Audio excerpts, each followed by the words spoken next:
Imagine a world in which the innovations of social entrepreneurs get the critical support where they can actually scale to global impact. Imagine a world in which community-based organizations and enterprises are able to provide critical services of high quality and that are sustainable to truly meet the needs of the poor for the first time. And imagine a world in which the truly large sources of capital in the world, and the ones that I'm aware of, come from private markets and investors and government. So those sources are able to work with philanthropy and with each other to catalyze the kind of change that we care about. And so with today's panel, we have 3 speakers who are engaged in bringing those different colors of money together for impact. And we'll hear about what they're doing and some of their challenges and opportunities that they're facing. First, we have, to my left, Laurie Spengler, who is president and CEO of ShoreBank International. She's built a strong record of success, and I will leave you to read her bio in the program for more detail. But ShoreBank is one of the leading organizations advising, structuring, investing in transactions that bring together government, multilateral organizations, private investors, and philanthropy in funds and intermediaries that expand access to capital for small businesses, entrepreneurs, and households around the world. Next to her, we have Oliver Carius, who's a partner with LGT Venture Philanthropy, founded in 2007 by the Princely House of Liechtenstein. And I've been practicing to say that. I love to say Princely House of Liechtenstein. And they're offering services to the clients of LGT Group. They bring a distinctive approach in working to scale social purpose organizations in the developing world. And finally, we have Toby Eccles, who is a founder and director at Social Finance, where he has the modest ambition of creating a social investment bank. And just 3 weeks ago, Social Finance launched a groundbreaking social impact bond in partnership with the UK government. And so I'll ask each of the speakers to give some opening remarks. And after each, we'll pause briefly. If you have any initial burning comments, brief comments, or question that you'd like to interject, we'd like you to do that very quickly after each speaker. But we do ask you to be brief. Laurie? Thank you very much, Dan, and thank you to Skoll for including us in the forum. We're really delighted to be here, and particularly for this session, the colors of money, because for us in our work, we're really grounded in a goal of how do we unleash financial resources to support the extraordinary efforts and energies of entrepreneurs around the world. We certainly identify with that mission because we see ourselves as an entrepreneurial entity. I want to say just a word about ShoreBank, tell you a bit about the principles that underpin our work, and then give you an example of a transaction where some of the principles did come together as we start our conversation today. So ShoreBank International is the international arm of ShoreBank, which is the oldest and largest community development bank in the United States. It is a bank that's very much akin to Triodos Bank here in Europe, BRAC Bank in Bangladesh. In fact, those 3 banks together have recently formed something called the Global Alliance for Banking on Values to really show, hopefully, the world that it is possible to be values-led in banking activities. Our mission is really extending access to capital to underserved communities, and we're triple bottom line in our approach. Our particular sector focuses are small business finance, and I emphasize small business, not SME. It's the S of SME, microfinance, and affordable housing finance. We have as instruments investment capital directly, funds under management, advisory services, and transaction interventions. And it's the last part that I'm probably going to highlight a little bit because we see a tremendous and growing demand for transaction interventions, capital raising activities for entrepreneurial ventures around the world. So what are some of the principles that guide our work? There are really 3 main principles. The first is a capital plus approach. we really believe it's not just about the money, the capital, but it's other forms of interventions and support, the plus, whether that's governance, whether that's advisory services, whether that's access to market linkages, but there's the plus component of capital that's really, for us, integral to success. And we prioritize our activities where there is a capital plus opportunity. The second principle is really, and it's come up in a number of the sessions, what we call unpacking and matching. And we do that in three primary areas. One is the business model, and we've talked a lot about that over the past 2 days. What is the business model? There's no right or wrong here, but understanding with clarity what is the business model of the entrepreneur, including sometimes the legal form of that business model. Is it profit optimizing? Is it profit maximizing? And really being clear and unpacking the business model. The second area where we focus is on the stage of evolution of the business. And again, this has come up a lot. Startup versus early stage versus growth and expansion versus mature. We really need to be very, very focused on where a business is in its evolution and stage of growth. And the third area that we apply this unpacking focus is on return expectations. And that's probably the most important for this conversation. There are lots of nuances here. We use 4 main buckets when we think of investors. We have philanthropic investors who really are putting their capital to work and not expecting a financial return, but obviously very significant development and social returns. We use a bucket, what we call sub-commercial investors. And for those investors, we think about people who want the principal back and perhaps a little bit of money to cover the administrative expenses. Oftentimes in the United States, we talk about a PRI type of investor, but it's really principal plus a bit. The third bucket is quasi-commercial, and this is the one that we actually try to focus on, and if anything, we're trying to drive more investors to sit in this chair. And for quasi-commercial, we associate a financial return of 5 to 8% with very robust focus on development returns. So really people who, if anything, I would say are primarily focused on can we quantify that development objective, and from a financial point of view, so somewhere in that range of 5 to 8. And then above that, we really put them in more of a commercial bucket. And some of the commercial investors, as we all know, are looking for double-digit returns and very high returns. We are trying to work with commercial investors and bring them into closer to the quasi-commercial chair, or at least a chair where they very strongly embrace a development return objective in their investments. And then the third principle is investment readiness, and I won't dwell on that. We had a very good discussion in the prior session about investment readiness, and it's both on the investee and the investor side, which I thought was a very important comment coming out of that group. And we do spend a lot of time in our principles on investment readiness. So the power of combining colors of money, one transaction I'll talk about, it was helping BRAC, the NGO, not the bank, as they wanted to expand into East Africa, into Tanzania, Uganda, and Southern Sudan. And so BRAC is a longstanding partner of Shore Bank, and Dr. Abid, the founder of BRAC, asked me about 2.5 years ago, said we've started some very small operations in Tanzania, Uganda, Southern Sudan, and purposely more stable environments and post-conflict, because that is BRAC's approach and their model. And BRAC would never describe themselves as an MFI. They're a development organization. Microfinance is their lead instrument to build a village organization and really understand what a community needs, but they're ultimately using microfinance to deliver education, health, agricultural support, and the like. So they asked us if we could help them raise funding. They had started, not surprisingly, with a little bit of grant money in these 3 countries and some of their own resources.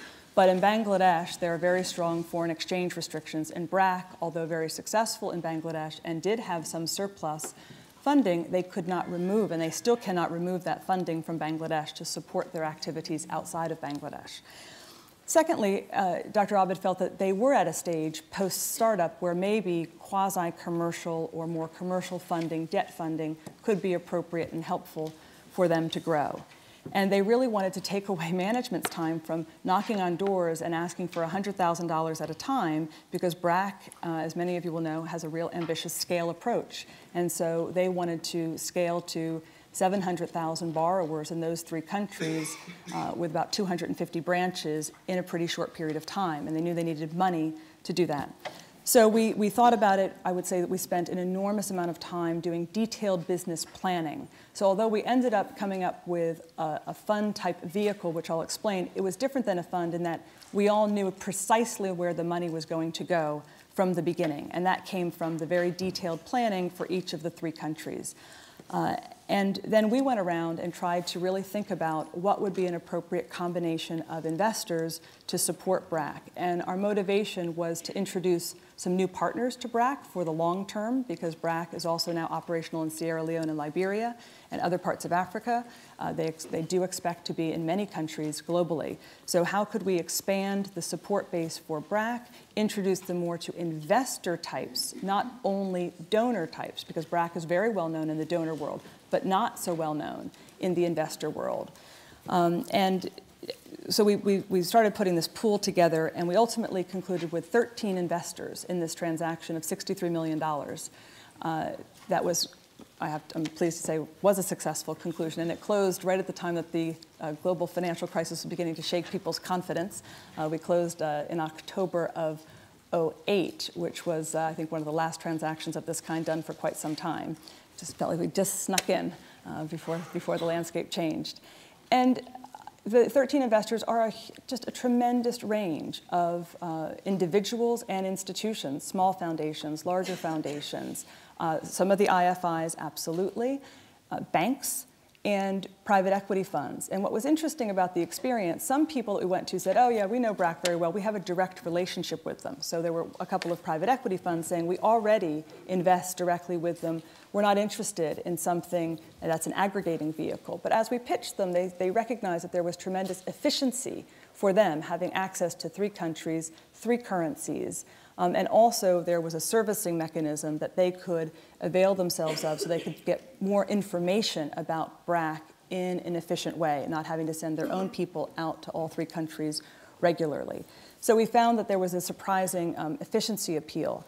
The other surprise, I think, was that when we got stuck into the conversation, we did a layering mechanism, and I'm happy to talk in more detail about the layers because it's a local currency facility in the end. We felt strongly we had to protect the MFIs against foreign exchange risks, and you can't possibly swap out Southern Sudanese pounds for 7 years without it being cost prohibitive to BRAC's business model, which is focused on the women they're serving. So we had to honor that and really worked very hard to structure to ensure that there were not dislocations to their own business model.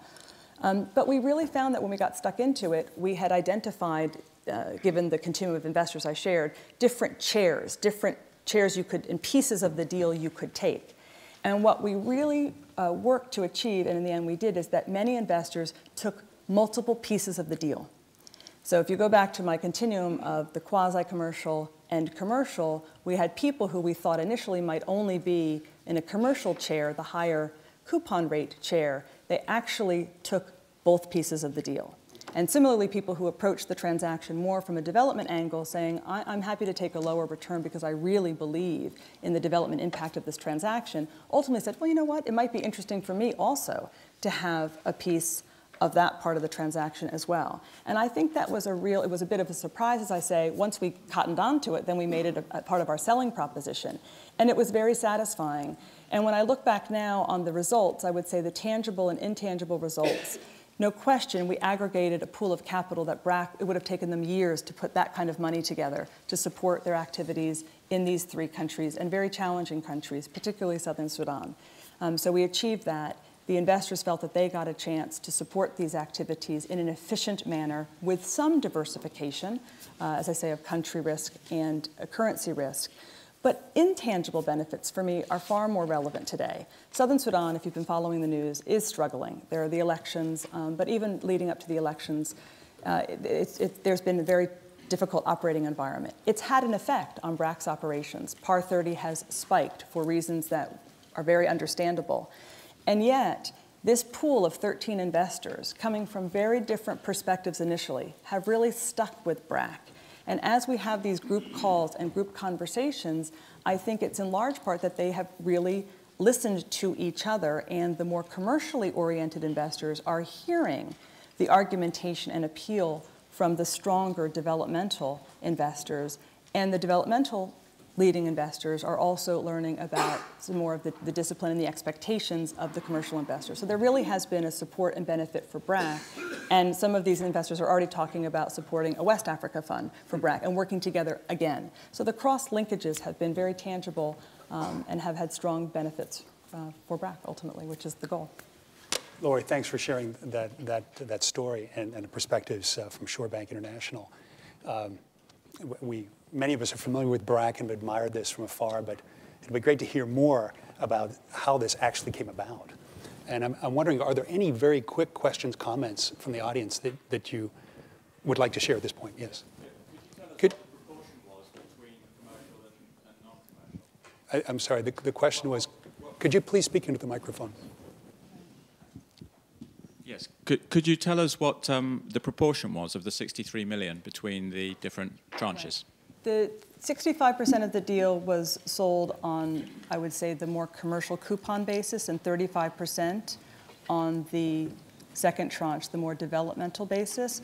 But in fact, as I say, the investors really split down the middle 50-50 because they ended up taking multiple pieces of the transaction. And I should say, I know there were people here yesterday from OPIC, the Overseas Private Investment Corporation, and what was extraordinary is that OPIC started, as you can imagine, in the 65% pool. And we said to OPIC, as the lead investor, we really need you to take and demonstrate your commitment to the deal by taking pieces of both of the loan notes. And they did. And it was the first time they did so. And they have been an extraordinary partner, I would say. And it really, I hope it demonstrates for OPIC a kind of a new path. And I think if you look at some of the deals they've done subsequently, it has. And now maybe with Elizabeth Littlefield at the helm of OPIC, it will solidify that trend. So we were really pleased. Okay, one more question over here. Sorry, what was the return? Could you please speak into the microphone? What was the return on the deal? I mean, just an average? Or Sure. The coupon, it's a debt deal. So the coupon notes, the tranche A, the more senior tranche, the more commercial tranche, carried an 8% coupon, and the quasi-commercial carried a 5% coupon. It does have the possibility of a kicker at the end of the fund, which is a 7.5-year facility. It's really a facility, not a fund. I mean, we used fund vernacular because people understood it, but it's really an aggregating debt facility. Wonderful. Well, thanks, Laurie. Next to Oliver. Well, thank you very much to Skoll Foundation to present to you today. My name is Oliver Karius, and I'm a partner with LGT Venture Philanthropy. I would like, just perhaps following on Laurie, to give you a bit of background about our approach.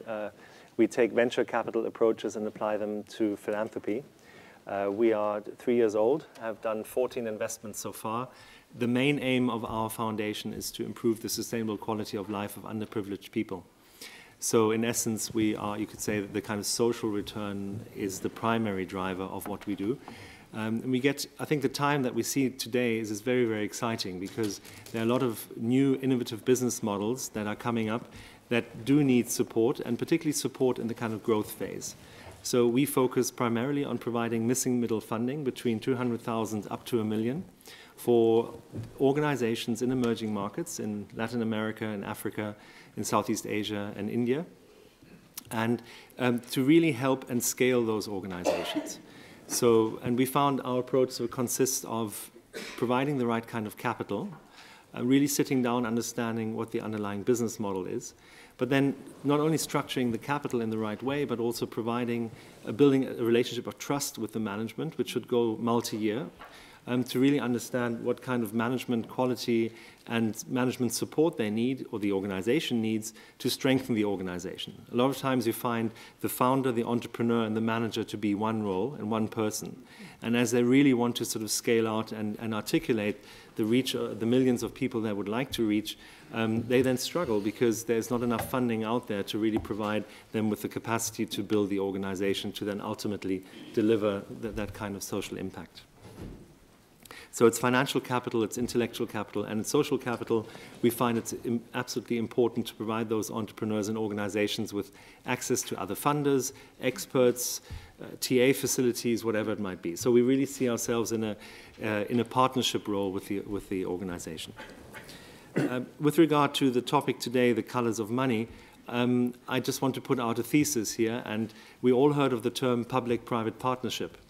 And I would like to propose that we extend it by another P called philanthropy. because ultimately public, private, and philanthropists have different return expectations, have different expertise, have different motivations for coming in. And in a deal that I would describe briefly to you, just to highlight those kind of different approaches. So let's go to Brazil. Let's imagine children of disadvantaged communities in Brazil. And there are a lot of them. There are 3.4 million, which constitute around 40% of the unemployment actually in Brazil. So you have a rapidly growing population, a lot of youths, and these youths are unemployed. That's the situation. The government has recognized that and said, look, why don't we launch a law for apprenticeship, requiring corporations to take young people in as apprentices. Now, the corporations are in a bit of a tricky situation because they don't know how to find these children, how to train them, how to bring them into the workforce, provide them with this kind of social training. So an organization called Fundación Pro Cerrado has come up and is actually bridging that huge gap in the market where government has proposed a law, it's clearly not working, the corporations are stuck, would like to take these youths on. So Fundación Pro Cerrado has developed a very effective model of taking those youths, training them up, and then placing them into corporations to actually pay for it.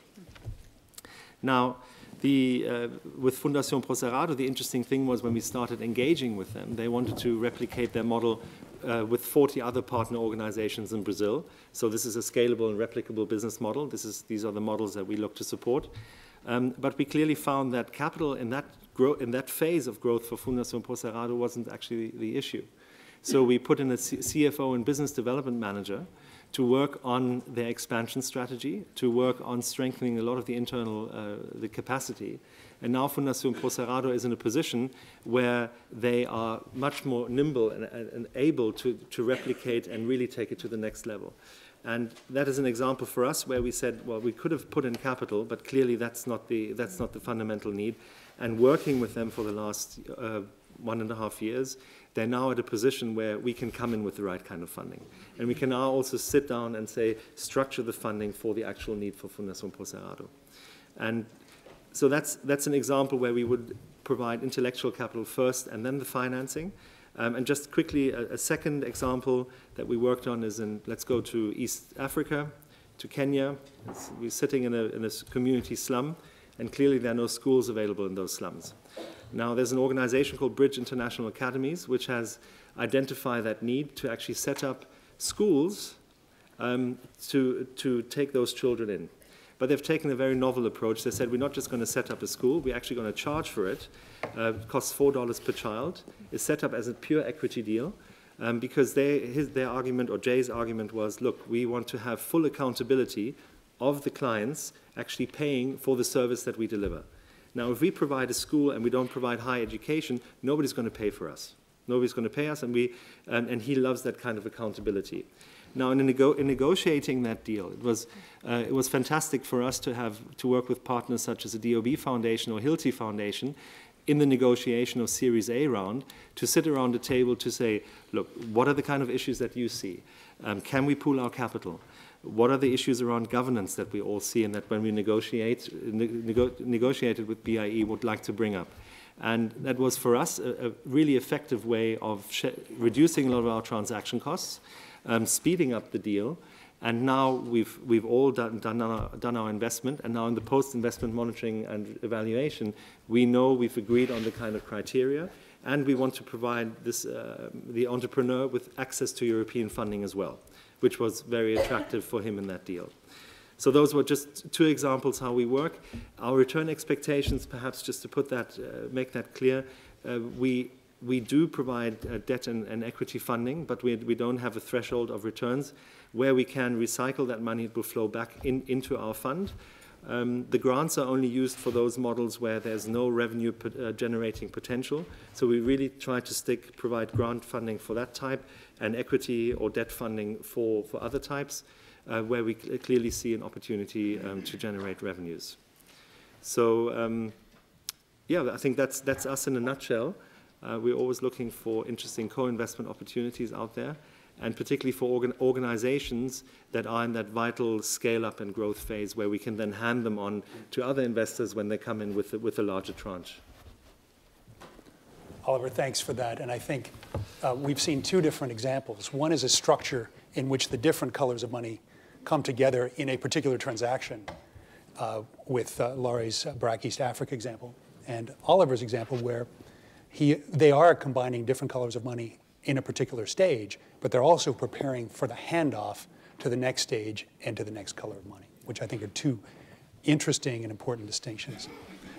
And so I'll take a few comments. We won't answer each one directly, but we will take note of them and allow Oliver to respond. If anybody has a quick interaction. Yes, sir. David Haskell of Dreams Indeed. Oliver, I had two questions. One is, what size of investments do you make? And typically, what are the actual rates of return you're looking at on the investment end of the spectrum? Okay, so we have a question on rates of return. Was there a second question?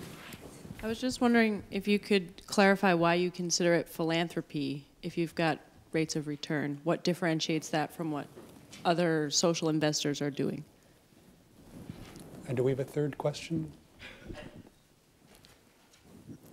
Okay, Oliver. Briefly on size, we really identify those that organization entering the growth phase, and having access to the range of 100,000 up to 1 million seem to be a very essential growth size. Of course, that depends entirely on the region in which you work. So if you work in Southeast Asia, a smaller size takes you much further than you would, for instance, in Africa. The rate of returns, we're looking at below market rate returns, but we also have done an equity invest in Northern India, which is fully for profit, and there the potential of significant rate, double-digit IRRs as possible as well. So we're not excluding that, but that's not our key driver. Quickly to philanthropy, why do we call it philanthropy? We found that it gives us a fairly broad spectrum of actually engaging with the organizations and a bit of freedom because we also can provide grants. So I don't see, it's more the kind of approach that we've chosen of taking venture capital aspects into philanthropy. And for us, the target of offering a broad perspective and a broad diversified portfolio to the clients of the bank has been very important. So we would like to have a spectrum of deals in health and education, in resource management, but also grants, debt and equities to be able to show that there are wonderful investment opportunities out there that generate a high social return. Thanks, Oliver. And Toby, finally, you've waited long and patiently, so we'd love to hear from you. Hi, I'm Toby Eccles from Social Finance. Just to, briefly on us, we were founded on the basis that a theory of change, if you like, that the way the social sector and the social activity is financed is hindering its ability to be effective, and that this is a significant inhibitor. Unpacking that a little bit, the inhibition is at least in part that the way that different types of funders and funders interact, so different bits of money, everyone's dragging different kinds of money into their organizations, each with completely different expectations, wanting to get different things out of it. And the end result is that organizations are trying to persuade funders to give their strategy back, are trying to get money for their core as well as their programs, and all of the other issues that many of us relate to very commonly. Social finance has done basically much of its activities around trying to bring in new forms of capital, and we combine a slightly peculiar mix of about a dozen of us who are a mix of reformed investment bankers and people from a social background. And between us, we try to think through solutions which are sophisticatedly or effectively structured, but which actively and actually fit the social issues that we're trying to solve. In terms of giving a specific example, the work that we've been doing on the social impact bond, I guess, is the most obvious. What we've done, and I'll go in a little bit into the problem we're trying to solve. There's two ways into it. One is, if you like, the fact that all these colours of money are aiming to try and do the same thing all together, but not really blended as beautifully as Laurie or Oliver have described, means that you actually get a sort of sludgy brown colour. And if we're trying to do better than that, and we want to make some sort of pretty rainbow, then we need to make a more effective partnership so that different parts of that can work together more effectively. Government is one key source or primary source of funding for such a large proportion of all of our activities. Their difficulty is very often that it's easier in tough times to cut the preventative, soft, nice stuff that we're all interested in, and it's much harder to cut the hard, gritty, acute hospital, prison, similar type of expenditure.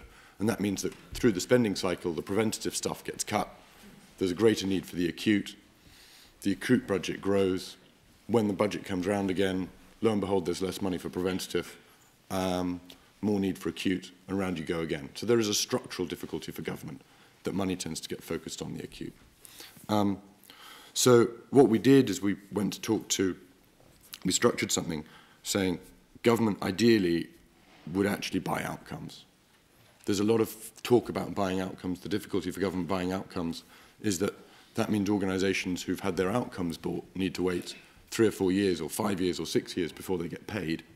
And also, very often those outcomes are dependent on multiple factors, not just their own activity. So they're not only taking on a huge range of risks that they can't manage, they're also taking on a huge working capital requirement. So we've structured the social impact bond as a negotiation with government, which simply says, what are the values? What is the value to you of an improved outcome in this area? And the outcome we're working on is on reducing offending behaviour amongst short-sentence male offenders coming out of one prison in the UK. That group of offenders is compared against a cohort taken from the Police National Computer, so it's a comparison group, and the number of offences committed by each group is compared for the following year after they leave prison. And we've agreed an amount of money with government to be paid the difference, basically, providing we achieve a certain hurdle rate, which is statistical significance and that stuff, so they don't pay us for random effects.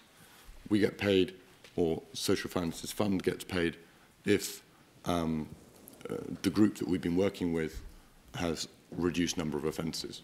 Now, what do we do with that? What we do with that is we put that contract into a fund.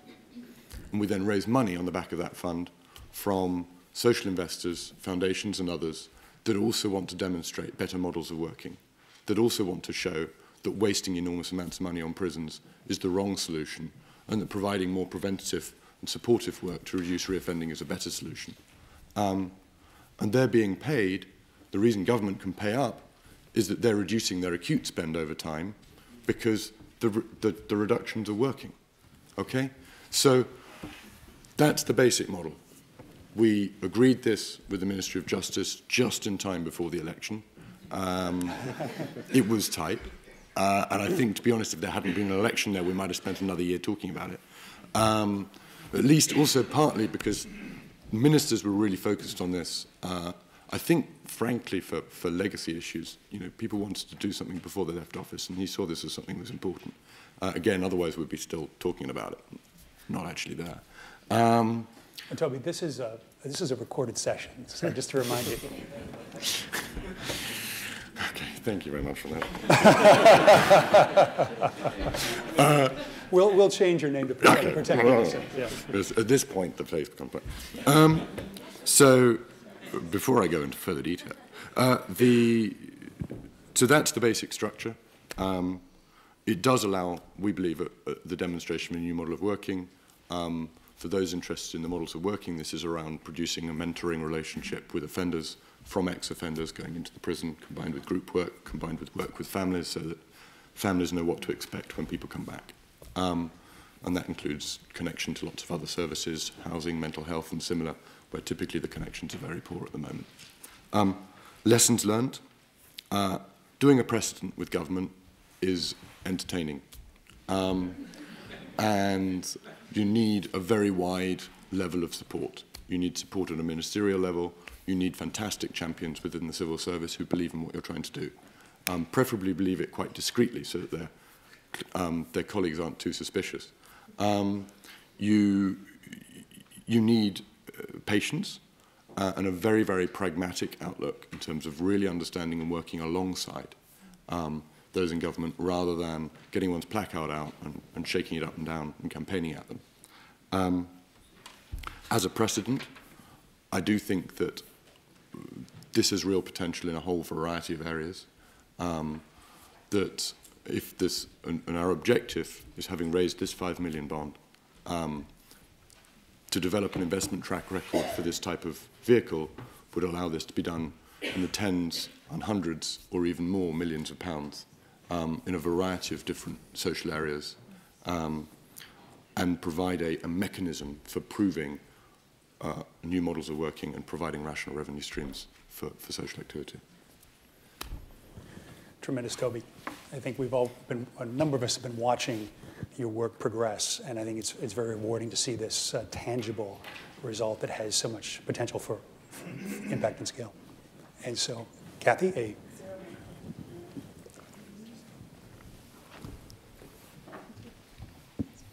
Yeah, just two quick follow-up questions. What's the size or the amount of population that you're serving for this particular thing? And what happens if you do not produce statistically significant results? Okay. And do we have another question over here? We haven't talked a little bit yet about maybe some of the barriers that we've heard in some of the conversations around sourcing deals and pipeline. I keep hearing that that's becoming more and more difficult for funders to find those opportunities. And so, maybe that's something that venture philanthropy has been working with, in the idea of providing intellectual and social capital, maybe even structuring the timing on that. But maybe if we could talk a little bit about the sourcing and the pipeline of the deals, that'd be helpful. Great. I think we'll save that question for the general conversation. Anything specific to Toby's talk? Yeah, just for Toby, I'm curious what your model for scaling is. Are you working with other folks who are trying to replicate this in the States or other countries in Europe, etc.? Okay. Okay, and sir? And Toby, how many social impact bonds do you think you need to have underway in the United Kingdom before you've established it as a game changer? Blimey, okay. And I think so we have one more over here, I think. Oh. And Toby, just be interesting to know who you think the investors will actually be in this bond, and also the returns that you're looking to provide those investors. You've answered the social return, but not the financial return. Got it. Okay. Okay. One more question for Toby? Okay, yes, one more question. I hear a voice. Right, a voice. Oh, Dorothy, of course. Please. I'm just curious about how you get the control group and how that's defined. Yeah. Okay. Okay. I'll lose my ability to have. Okay. So size of population, we're looking at about 500 a year coming through.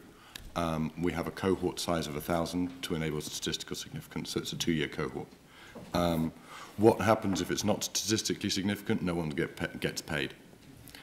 This is why we need a track record. We think we can hit the ball out of the park, but no one's tried it like this before. We believe that the organizations we're working with can achieve 15–20% change. We believe actually it might secretly be more than that. Fortunately, civil servants in this area have tried and struggled to implement programs, so they have much lower expectations of what's possible. We will see we'll see what happens. In terms of the number of these things before it's game changer, I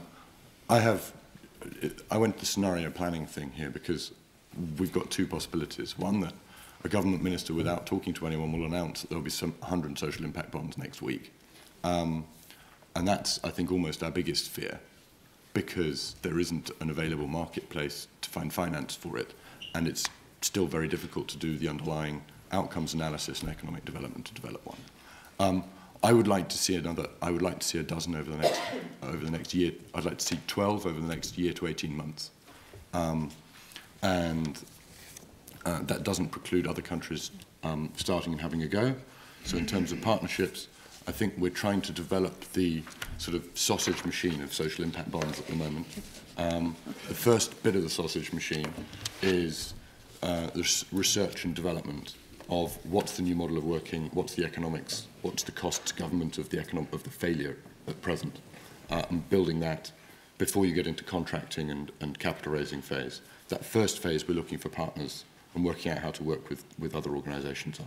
Then the third phase is clearly implementation, and there's clearly a range of models there again.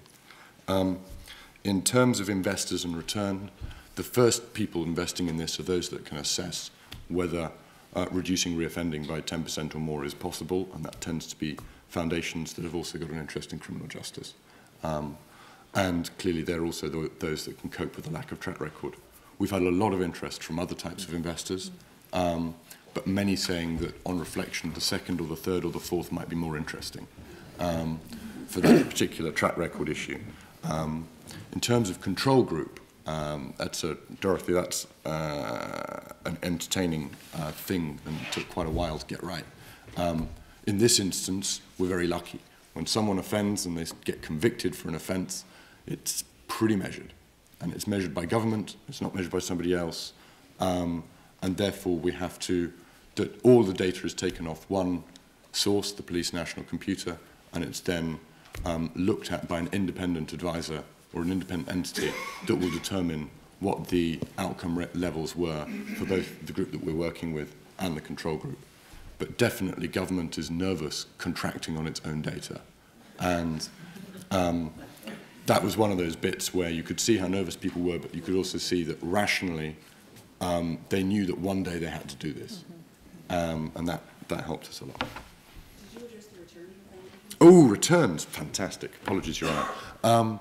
10% reduction in offending behaviour, we think will generate a 7.5% IRR to investors. So annualised return on investment. And the returns are capped because it's a small pilot, so they won't generate all the cashable savings at this scale. And the cap would kick in at around a 13% return on investment. So it's not bad. And given that actually the organisations we're working with have a pretty good track record for the work that they do, we're reasonably confident. Great. And so I think we all understand the differences between government and private investors in philanthropy.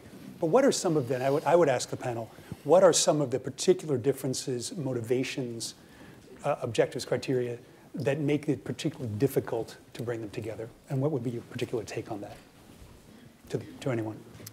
Shall I have a... Sure. The difficulty is that no one wants to fund long term. Everyone wants somebody else to fund at some point. So that's actually a similarity. Everyone wants to be taken out by somebody else. So foundations want to fund for 3 years so government can take it on. Government wants to fund the innovation piece because they can get more brownie points for the innovation bit than for mainstreaming a service, or even if mainstreaming is where they'd like to go. And if something does go into mainstreaming, then they tend to take it and try and do it themselves with all the haphazard implications that has. So I think, so that's the first issue. The next one is that governments are generally speaking either granting but often now providing service contracts, and those service contracts don't know how to deal with outcomes, so they deal with outputs and inputs.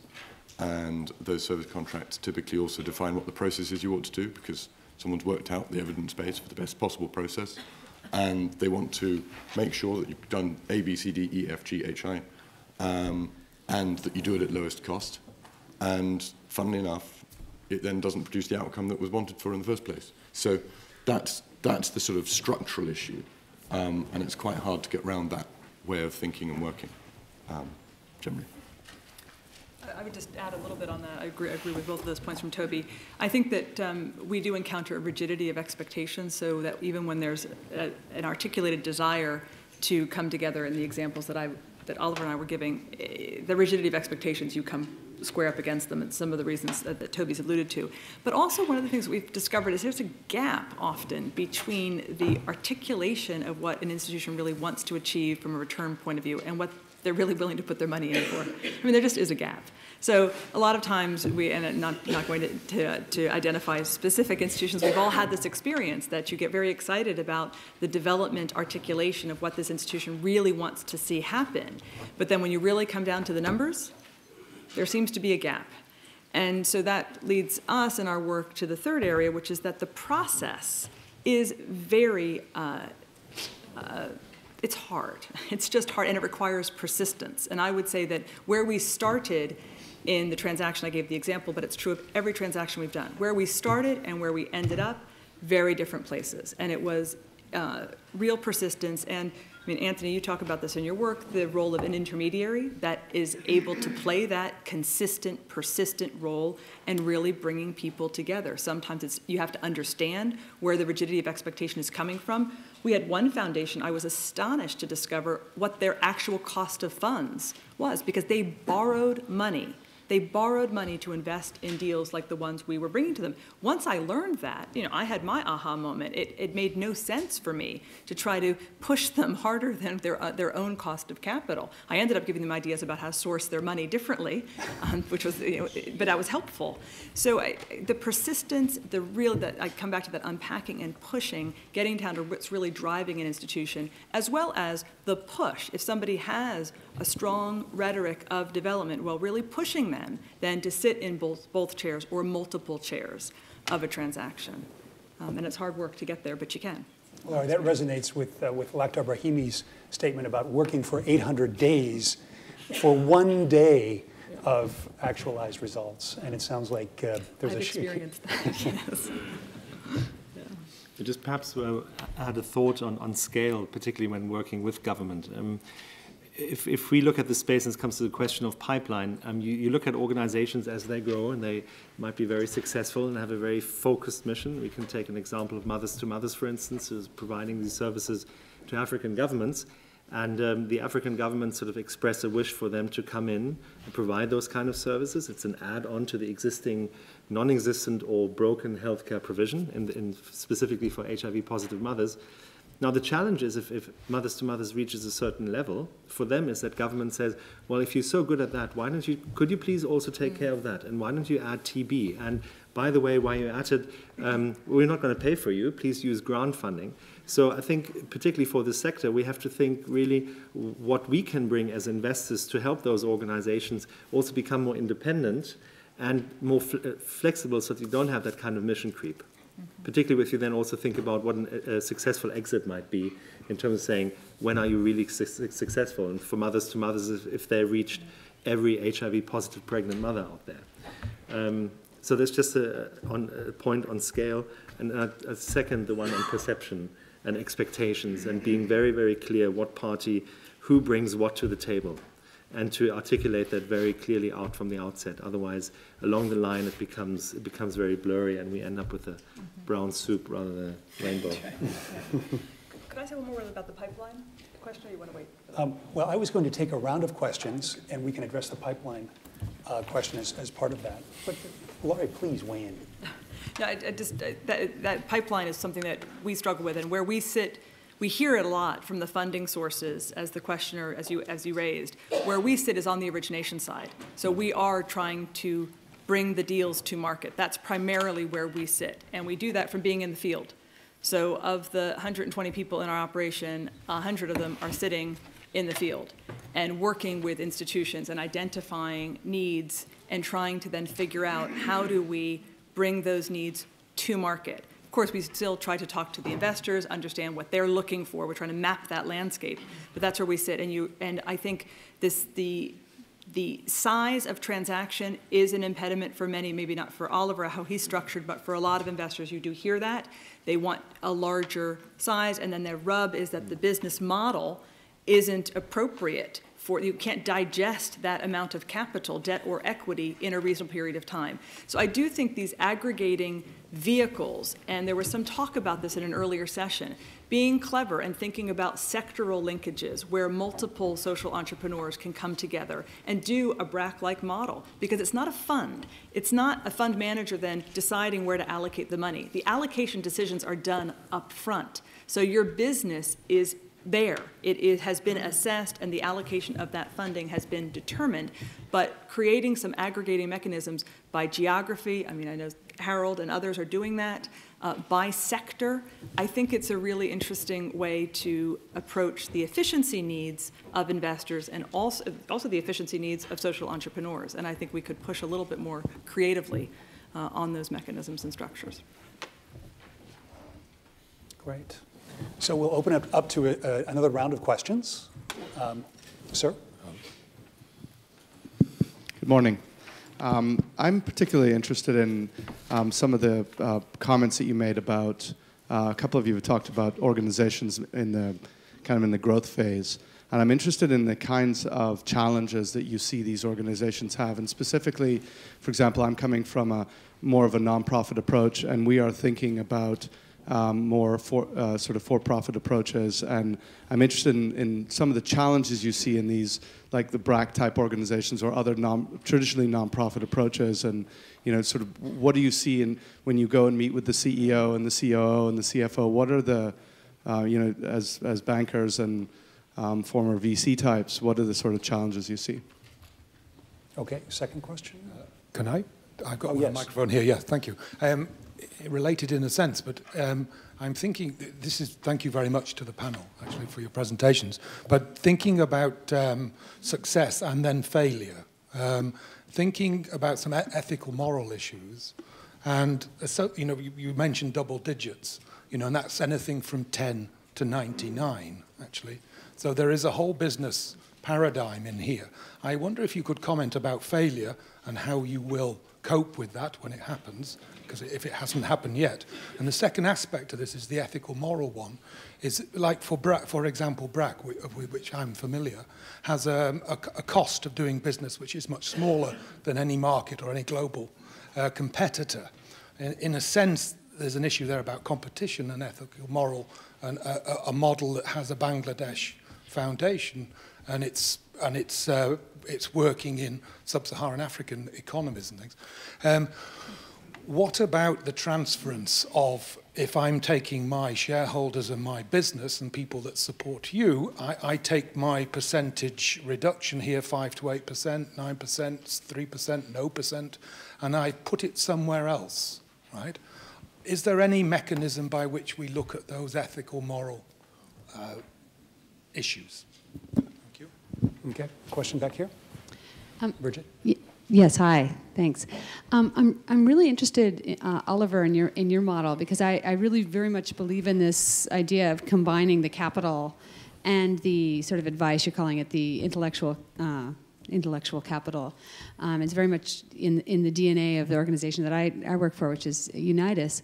But I'm wondering, how far down the scale are you willing to go towards angel? I mean, some of the amounts you were talking about were pretty small, but you characterize it as growth. And I think some of the newer areas that we need to go into, for instance, in the area of financial inclusion, there's a lot of really new ideas out there that are in desperate need of angel and seed investors. And I'm just wondering, nobody's talked about that yet, so I'd be interested to hear more about that. Mm-hmm. And I believe there's one question down here. Yes. Hi, Alicia Miranda with Standard Chartered Bank. I'm wondering if the panel could comment on where you see the role of large multinational financial institutions in this, sometimes very conservative institutions, and if you have any experience in working with them in some of these deals and how you have. Great. I think that's a good round to start with. Any takers? Or should we go to lunch?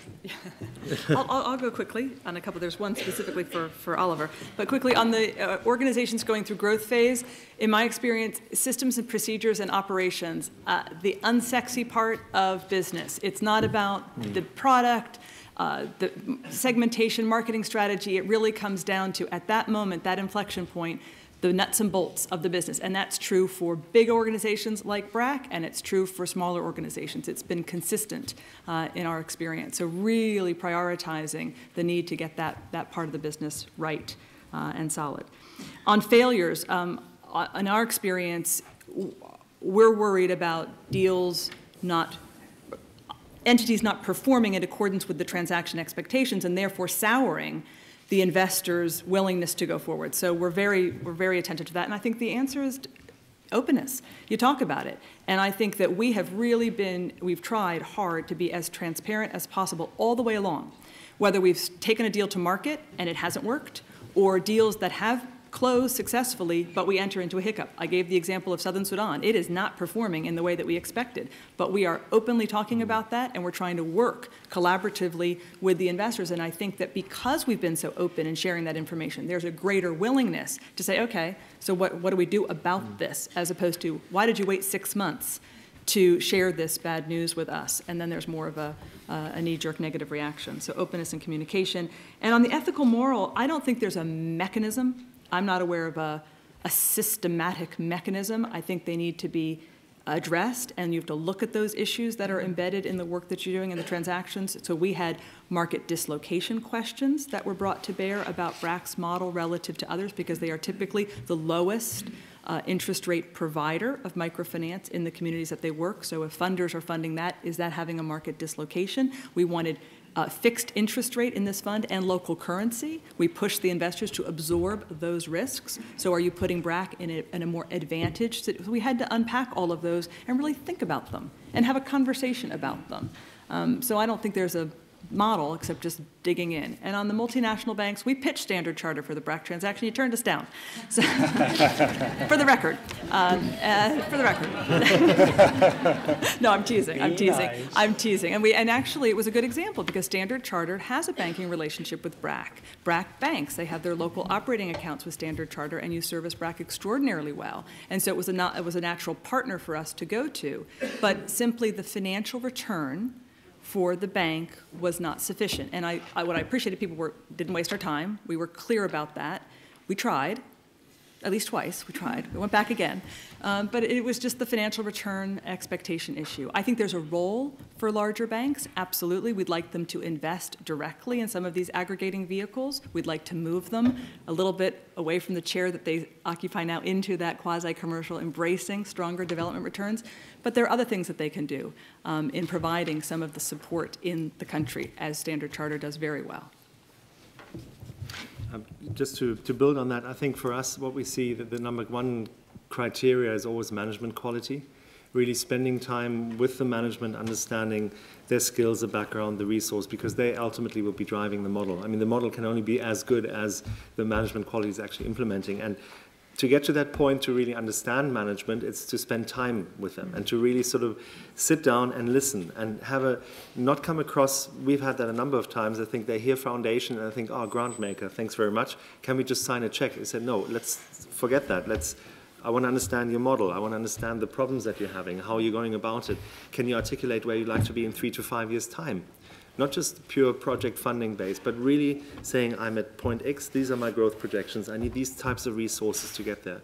And then I think one can have a much more meaningful discussion around not just financing, but also all the other support that one can bring or can't bring, and be really open and say, look, but we can try and bring somebody else in to match that. So, and that ties into, I think, the whole notion of, I mean, we're all operating in a fairly sort of resource-constrained environment, and we heard about the problems that we're all trying to solve. That's why we come here. And there's a question, there's only so much capital to go around. So I think we have to be, as a sector, and we ask ourselves on a lot of occasions, what's the most efficient allocation of capital to get this organization from A to B or to C to D? And in a lot of times, I think we have to be much more critical about how we go about our business and what deals we can do and what we can't do, and to be also very transparent and very not demanding, but accountable. Accountability is key with the local CEO and the organization to find out the best ways of providing that kind of support. Because a blunt approach won't work. Coming to just a quick question on the seed funding and the angel funding. It would be wonderful to have a huge seed fund, which is fairly agnostic, with which you can just go in and support new business models and really, from the outset, go. And perhaps that might be an idea for large foundations to actually come together and each commit 10 million or something into such a fund. And then one could go around and actually work with these promising new business models and the fight to get them out. And I think there's a need for the other type of funding, the kind of follow-up funding in terms of exits. Sometimes a lot of in the markets that you work, it's very difficult to find the right kind of funder who will then take on that deal. sometimes it works with a local investor if you're lucky. If you find someone like Grofin or something like Business Partners in South Africa or Enablers or those kind of parties, when you build up a relationship over time, then they also know the kind of due diligence that one has done on the deal and build up that trust, and then it's much easier to hand them over. So it's just a couple of thoughts on those questions.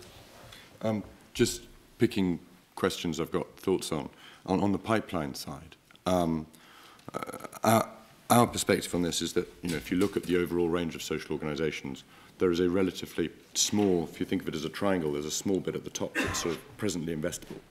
And then there's a few next to that, and people always talk about capacity building, and then they'll become investable. But actually, there's a very significant majority who are uninvestable. And the reason they're uninvestable, well, there's a range of reasons, but one of them is that actually the revenue streams into their marketplace are not sufficiently rational. And it's actually only by making revenue streams rational in a broader range of the social activity can one make more investable propositions. So that's part of the reasoning behind our work. In terms of investors potentially losing lots of money, the way of building this marketplace is to have really well-structured, clearly thought through and compelling investment propositions.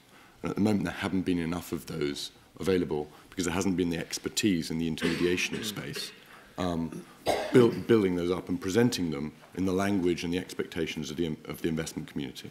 In terms of the ethical issues, I can get quite passionate about this one. I think there are ethical issues at the moment all over the place. There's ethical issues because we are misplacing so much capital and that we're giving money away which could actually be generating a return and being recycled in an intelligent way, being used time and time again. It's being given to organisations that could be raising it off the public or other sources, but they're very good at raising it off foundations, so they continue to get away with it. So I think there's a lot of ethical issues there. Personally, I feel that we need to be expanding the market and providing investment opportunities right the way up the return spectrum, because you have to look at what people are getting in aggregate. If you make 20 seed investments and 8 of them fail or 12 of them fail, you need to make a fairly healthy return in order to just get your money back in aggregate. So one has to have an understanding of risk as well as of return. In terms of multinational financial institutions, the one bit that I think we can see clearly, we would like them to be using very modest pools of capital to be entering and dipping their toe into this marketplace. And I think that there is a really compelling business case for doing that in terms of demonstrating relevance and that actually a lot of this banking stuff can be pretty good. And instead of doing CSR as little bits around the edges, actually putting in funds, they don't have to be very big, but which actually demonstrate this stuff and help to build this marketplace. That's one thought. The second thought is retail distribution. As this marketplace develops, actually, in many ways, the institutions are the places that are most conservative. On an individual basis, people are really excited about this stuff. And so, as more compelling opportunities are developed, and as more retail investor product is developed, supporting in terms of distributing that through the distribution networks, I think, is vital. That's about it. Just a comment. Over the 2 years that we've had a finance track at the forum, we've seen a growing number of international financial institutions attending, and this year we have had JP Morgan, UBS, Morgan Stanley, Standard. So the list is growing. They're, as we've heard in other sessions, they're creating specialized investment groups to focus on this investment class. So I think there are a lot of good signs. Another thought from other sessions is the discussion of this conveyor belt that takes innovations from the seed stage through the growth stage venture to the follow-on funding to eventually large-scale success, such as Bragg has reached. And I'm wondering if there are any questions or comments about that as maybe a focus for our next set of questions. Yes? Mildred? Oh. Oh, there's a mic needed up there.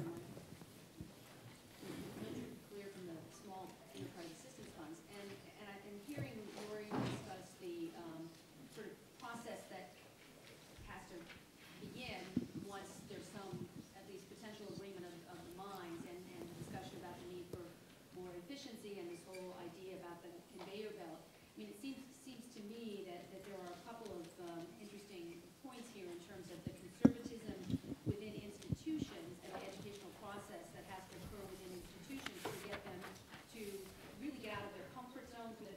transactions that they've been used to doing in the past, and what that process is from an educational standpoint, because the individuals that we all interface with are not usually the ultimate decision makers. There are boards, there are advisory committees, investment committees, and so this educational process goes much beyond the individuals that we each deal with in these transactions. And particularly as we try to do the conveyor belt financing that moves from one stage to another, it's going to be more and more critical to understand what those educational needs are within these institutions as people get out of their comfort zones.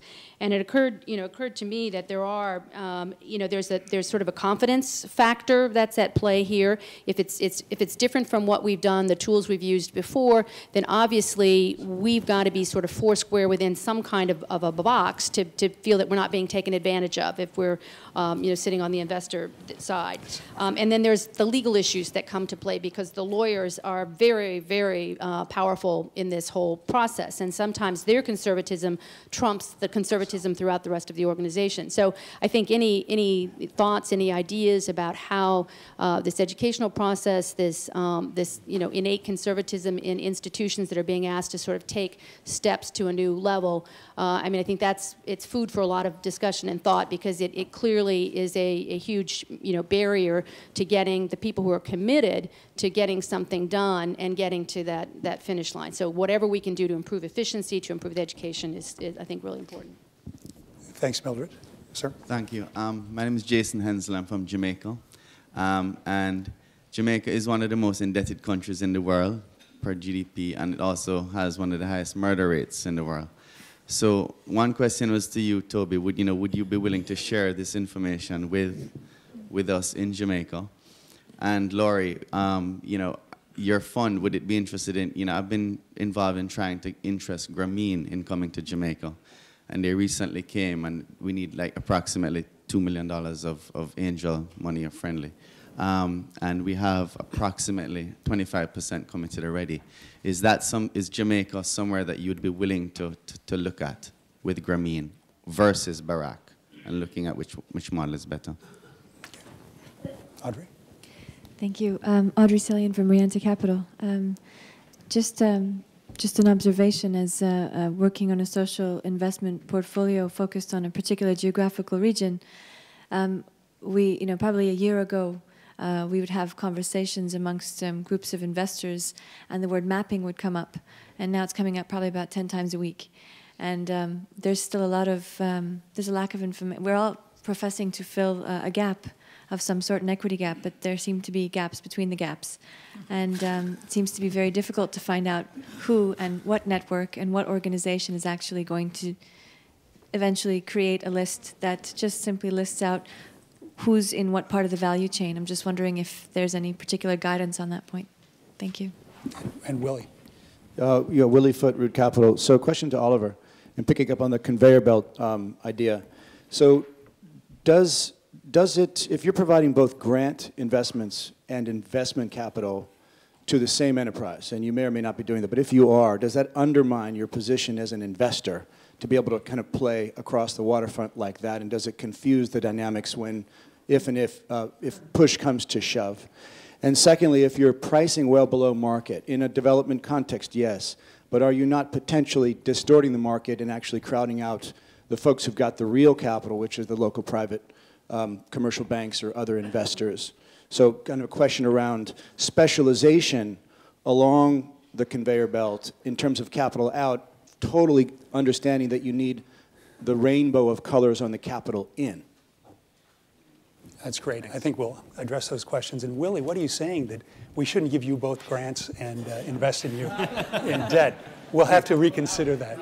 Okay. We heard you, Willie. Perhaps just start with Willie's questions.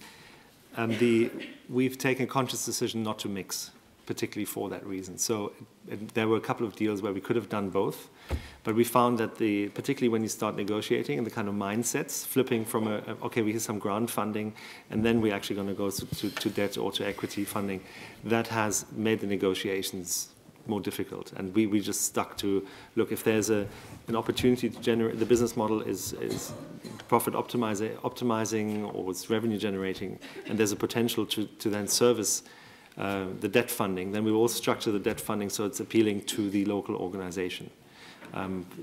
Deferred repayment rates, balloon payment at the end, whatever it might be, to sort of try and play more with that aspect. So we've taken just a decision not to mix the two.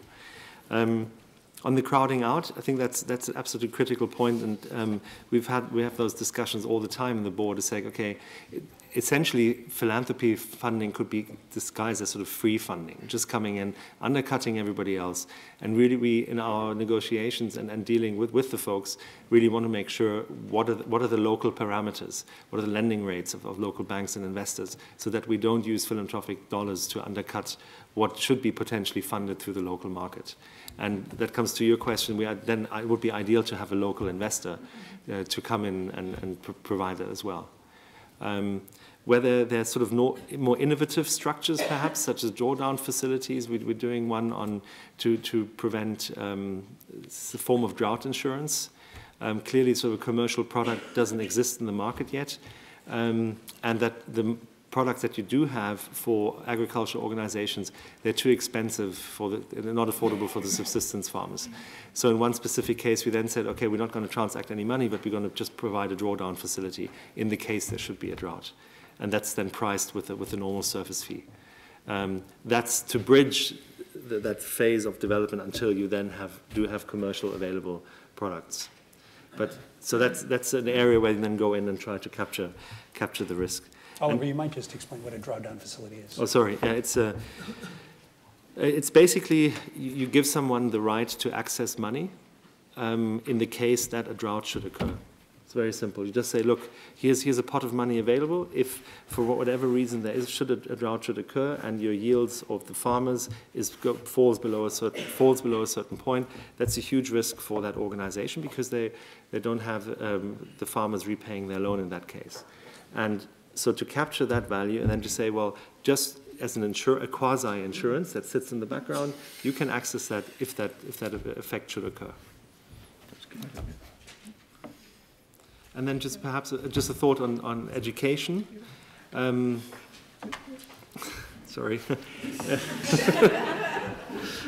Sorry. No, so, just on education, I think it's all about transparency, and it's about really sitting down and understanding what the different processes are, what the expectations are. And we've initiated, when we started 2 years ago, a monthly, we call it kitchen meeting call, with European venture philanthropists and family offices and individual investors, just to share a pipeline, just to say, look, what are you looking at, which is currently hot? What is interesting to you? And then through that process, really understanding, okay, at what investment size can you come in? What regions do you focus on? What are the specifics that you need to have? So you then have a better understanding. It's a very slow process, but it's at least sort of an attempt to get a bit more transparency into the different players, the expectations, and then you can partner up fairly quickly, if that's unclear. So to Mildred's question on the comfort zone and conservatism, and by the way, the conservatism we see is not just in our discussion about the larger financial institutions, but also in a lot of the foundations. There's a bifurcated world when you the moment you use the word investment, you're in a new landscape as opposed to grant, and there's a very different profile when they think about investment, and kind of the quasi-commercial investment is not something that's resonating deeply yet with foundations. So a couple of things. Trying to get foundations involved or other players involved in the investment readiness process so they become more familiar with the enterprise as it's getting market ready. We all know the need for that, but trying to use some, in fact, grant money to support investment readiness, which I think is completely appropriate and very helpful for both sides of that value equation. On the legal process, there is an interesting clinic at the University of Michigan in the United States run by Deb Brand, where they're really taking on a pro bono basis, transactional assistance, legal assistance, because it is a cumbersome process. And so tapping some innovative opportunities like that, and then coming up with, as we can, standardized transaction documentation and sharing that. But you're exactly right. You've got to talk to the lawyers and early on in the process, not waiting until the negotiations are to a certain point, and then bringing the lawyers in. Showcasing deals that have done. I mean, we got turned down by a lot of people on our road shows. We still get turned down by a lot of people when we do road shows. But going back to those same people and showcasing transactions that have concluded successfully, as well as failures, as well as those haven't. So keeping that dialogue and going to the top of the house, not only to the folks who are the execution professionals. Completely agree with that. And then piggybacking approach. Calvert is fantastic at this, of opening up their due diligence and their process to smaller foundations who may just want to begin a dabble, just a taste of this type of investment activity. So trying to look for piggyback opportunities. I think those are just 4 suggestions of how we can advance that cause. On the gaps, between the gaps, I completely agree with that. I know the Global Impact Investing Network is trying to, I think, step into some of that role on mapping and submapping. I'm not aware of a singular place we can all go and find that differentiation. I wish it did exist. Forums like this help, but I don't think there's yet a single place where we can go easily and access the more nuanced information. Also because it's changing. People's profiles change. People's approaches, the sectors that they're pursuing, their investment trajectories, a lot of things are changing. So there's a dynamism there.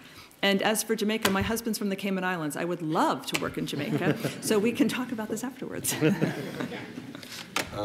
In terms of the institutional change point, I'll just make 2 comments. One is that one can spend a lot of time thinking that you're educating when actually you're alienating, because there are institutional structures and boundaries and expectations and cultures that you live with, and you understand what they are, and then you work out what people are able to do within those institutional structures and boundaries. And that requires patience and a focus on pragmatism, and then trying to structure deals in such a way that each object within that deal fits those institutional boundaries. And the trouble also then, with Laura's point, is there's actually a significant difference between the stated institutional boundaries and the actual institutional boundaries. And that, I'm afraid, is trial and error. And that's then coming to Audrey's point about mapping. The map that we'd love is the real map, rather than the articulated map. Because the articulated map covers the space, I think, reasonably well, and the real map has huge holes in it. And that's, unfortunately, the present job of intermediation is trying to discover what that looks like. And we're still discovering it. And in terms of Jamaica, at the moment, we are not outside the UK. So, but that's going to change quickly, right? But that's good. It's looking like it's changing rapidly. No, but we are looking for R&D partners in different places to take on these models in other parts of the world. That's great. Another round of questions. Yes. One comment on the conveyor belt. Perhaps one way to get the large institutional investors involved is to have guarantees from some of the philanthropies. Gates Foundation put a small portion of their portfolio, it happened to be $400 million, towards guarantees, and they were able to guarantee somewhere over $1 billion of bank loans. And then, so conveyor belt could be a gradual reduction of the guarantee with the bank already in at that point, and then comfortable with the proposition that they're invested in. Okay, we have a question here. Thank you very much. Thank you very much, Daniel, for a very interesting panel. I just wanted to throw out there a question to do with fragile zones and countries emerging from conflict. My name is Bella. I'm from Zimbabwe. And unfortunately, my country has the reputation of being a very dangerous and high-risk zone. We've been able to attract significant humanitarian assistance, which has been invaluable and very much on the point. But now we're at a point of trying to rebuild and reconstruct our society. And what we're missing are resources for entrepreneurial work and for also rebuilding the economy, which is a real important asset in preventing new conflicts and new forms of threats for our society. To what degree would you all be interested in looking at Zimbabwe as a case study? And where can you point us for investors who are prepared to take the risk? Just by way of history, for the last 6 years, I worked with the Soros Foundation, and they were quite active in Zimbabwe with civil society and human rights. And now I'm leading a trust called the Zimbabwe Trust, which has the support of the Virgin Unite group, for example. So there are some people who are testing the waters, but we're finding that the rigidity is a bit there in terms of reputation. I'd like some direction on that. Thank you. There's a gentleman here. Yes, it was. Yes, it was on attracting investment banks. I'm Sylvia from CD in France. We also have tried to attract investment banks, and we have succeeded only twice. And we come up with the hurdle that they are really following their risk-return efficiency boundary. And in financing SMEs, the more you increase the risk premium to adapt to the actual risk, and the more you're actually putting at risk your investment. So I don't know if you have ways of trying to argue a different model for rural microfinance and SME financing with investment bankers that follow this type of logic.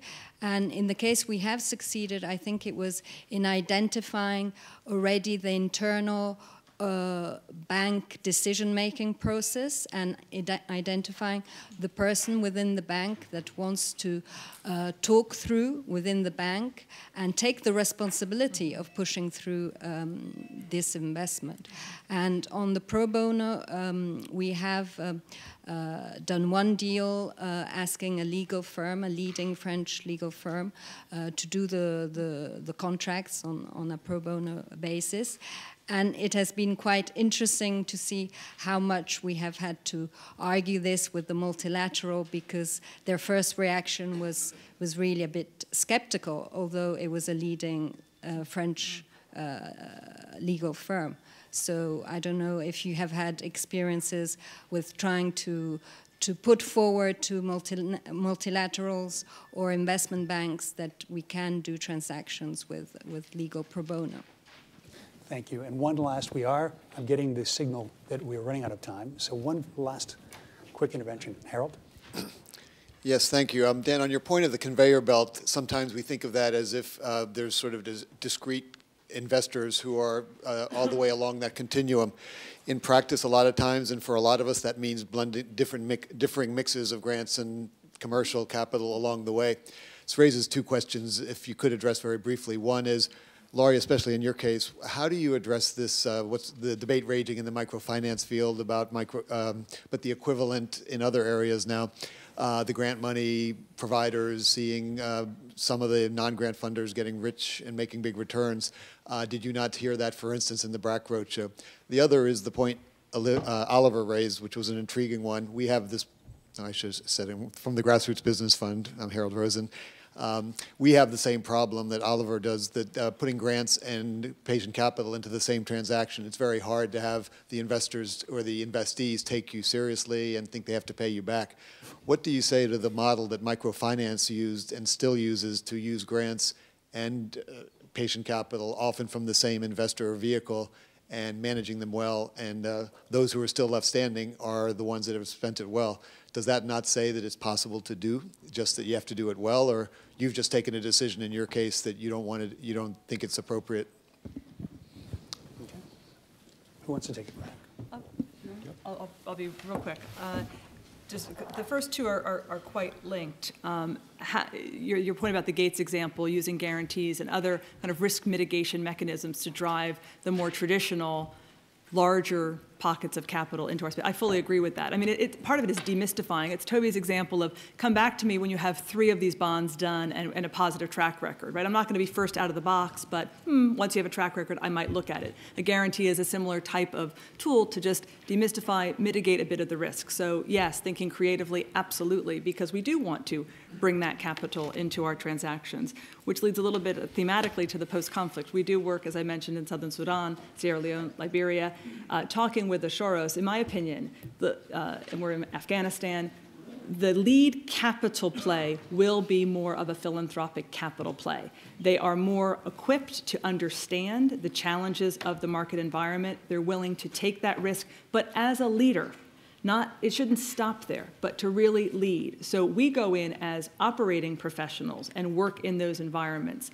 But I think it's true to 100% of our work in the immediate moment of entry has been funded by a range of philanthropic supporters, and then trying to work cleverly beyond that. Sure. Just, Harold, the decision was just a very strategic one. We said we did not want, it's the kind of types of deals that we were looking to support, and we felt that just there might be some successful examples where that is possible, but we took a decision not to mix those two, where it's just possible to really fund with either a grant or a equity funding or debt funding. And in the case where, there was one example, we were working on a deal, and Anthony and I had discussed this at length. I think what the big question in the sector is like, what's the equity equivalent growth capital in the non-profit sector? It really doesn't exist. And the question is then, do you use grants for that? Well, you can, but the problem with grants is that you don't participate in the downside, and you don't get the upside effect. So the question then is, if you provide these kind of grants, how should one structure them? Should they be linked to performance targets? And I wish we as a sector could come up with a clever way to provide this kind of growth funding, which is equity-like in the non-profit sector. Because with grants, it sometimes can get really sort of, the edges get blurry.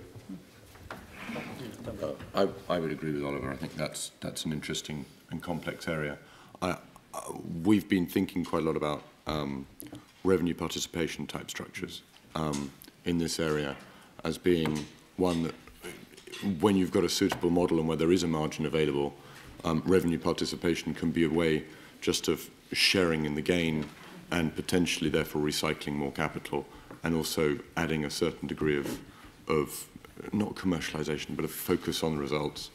In terms of the issue of grant providers feeling a bit upset when other people make a bunch of money afterwards, I think in a certain sense it's just a fantastic problem to have, because a range of the ethical issues that people are bringing up about microfinance is a demonstration of success, not failure.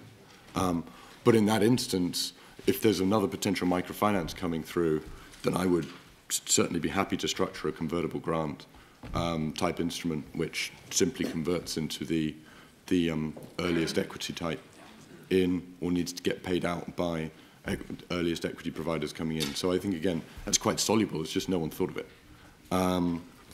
In terms of Zimbabwe, as I mentioned, we're a UK-based, and we have no operation presently outside the UK, so I think that might be a struggle for us, although I am impressed by what you're trying to do. And loan guarantees and similar. I think overall these structures where you've got grant at the bottom and more commercial money on top, grant makers need to work out what they want out of these things. I think they're brilliant. I think you can enable far more as a grant maker by implementing those sorts of structures, but you do have to get over the idea that there are others whose capital constraints require them to make a return on capital.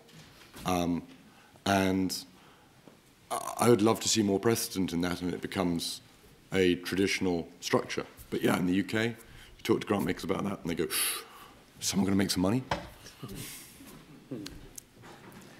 Well, thanks. I realize that we're standing between you and lunch, which is a dangerous place to be. I will ask each speaker to give just brief sound bites of maybe some takeaways. But first, reflect on Jeff Skoll's comment at the opening plenary that changing the world is a team sport. And I must say, I leave this session with more optimism that we do have a team at least. I'm not sure that we're ready for the World Cup in South Africa, but maybe we should be thinking about Brazil and the World Cups down the road. So with that, Toby, do you have any last pithy thoughts? I hope what people have seen is that we're starting to have a few emerging pieces of where money are working together rather than counterproductively. We hope that continues and becomes a trend rather than a maintenance of isolated incidents. Not meaning as an advertising, but I don't want to carry them home because they're heavy. I've got a bunch of these sitting here if anyone's more interested in social impact bonds.